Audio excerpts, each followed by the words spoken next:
30 seconds ago, a simple sentence on live TV changed how millions will see politics. StephenASmith, usually a sports commentator, called out the Democratic Party for prioritizing identity over policy. Why did that moment make Jake Tapper visibly uncomfortable? Because it exposed a deeper truth. Political theater has replaced real governing. Stay with me. What Smith said next turns a soundbite into a political test. This isn't about personalities. It's about priorities. Voters are paying higher bills, worrying about safety, and looking for fixes. Instead, much of the national conversation has focused on language, policing, cultural purity, and media spectacle. That shift created space for outsiders and angry replies. It made room for leaders who promised to break the script rather than rewrite it. In this 5-part breakdown, I'll show how a media moment becomes a movement. We'll trace the arc, how cultural fights drown policy, where voters feel forgotten, and the political consequences that follow. Midway, I'll reveal a surprising statistic that explains why moderates are suddenly relevant again. But first, where were you when you noticed politics feel broken? Drop your city in the comments. Tell me your city. I'll feature the best replies next episode.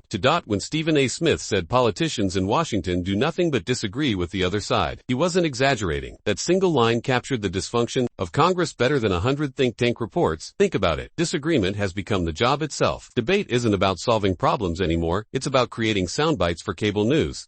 And here's the cost. While elected leaders posture for cameras, families juggle rising costs of food, gas, and housing. Parents worry about the safety of their children in schools. Workers wonder whether their paychecks will keep up with inflation. The disconnect is obvious. Americans are talking about survival, while politicians are talking about slogans. This is why Smith's comments land differently. He wasn't praising one side or demonizing the other. He was pointing out the emptiness at the core of national politics. That's why viewers across the spectrum reacted. It felt like someone inside the media bubble had finally admitted the truth. But here's the real tension. If politicians are rewarded for fighting instead of fixing, what happens to the people who want genuine solutions? The answer might surprise you, and it could explain why moderates suddenly have more leverage than ever before. Smith went further. He admitted that if he ever ran for office, he could probably win, not because he's the most qualified, but because the bar has dropped so low. That statement isn't about ego. It's about the state of American politics. People are so frustrated with empty promises and staged arguments that simply being authentic now feels revolutionary. This is where the story shifts. For decades, both parties claimed to fight for ordinary families. Democrats once positioned themselves as champions of jobs, wages, and the working class. But Smith argued that the focus has drifted toward cultural battles and symbolic victories, while ignoring mortgage payments, food prices, and neighborhood safety. That criticism stings because it echoes what many Americans are already thinking. Polls consistently show voters care about cost of living, crime, and education above all else. Yet the headlines rarely match those concerns. Instead, media coverage zeroes in on language debates, partisan squabbles, and viral clips. And here's the cliffhanger: when that mismatch grows too wide, it doesn't just erode trust, it creates openings for outsiders to rise. We've seen it before, and we're about to see it again. The question is, who will step into that gap this time? Smith's critique hit especially hard when he described Congress as endless theater. It's a phrase that sticks because we've all seen it: lawmakers trading insults, rehearsing soundbites, and staging drama for the evening news. Theatrics bring ratings, but they don't lower grocery bills. They don't make neighborhoods safer, and they certainly don't build trust. Here's the irony. Both parties play this game, but Democrats are now catching the most backlash. Why? Because they've built their image on progress and solutions, yet often lean into cultural showdowns that divide instead of unite. Too many voters, it feels like slogans have replaced substance. Meanwhile, networks like CNN or MSNBC, who've amplified these battles for years, now face an uncomfortable spotlight. Tapper's squirming moment wasn't just about Smith's words. It was about being confronted with the role media itself played in shaping this dysfunction. When the messenger is part of the problem, credibility collapses fast. And here's where it gets interesting. Once credibility breaks, people don't return to the old narratives. They start searching for alternatives, voices that feel unfiltered, even if imperfect. That's why Smith's comments carried weight, because he sounded unscripted. In a world obsessed with scripts, by the end of that interview, one truth was undeniable: the ground under American politics is shifting. Smith wasn't delivering a polished speech. He was voicing frustrations millions already share. That's why it resonated. People are exhausted with leaders who divide, commentators who spin, and institutions that feel disconnected from everyday life. The bigger question is what happens next. If voters continue to feel ignored, if both parties keep prioritizing performance over problem solving, then the appetite for fresh voices will only grow. Outsiders, centrists, even unconventional figures will suddenly look appealing simply because they appear real. And that's where the risk lies. Authenticity. It is powerful, but it can also be weaponized.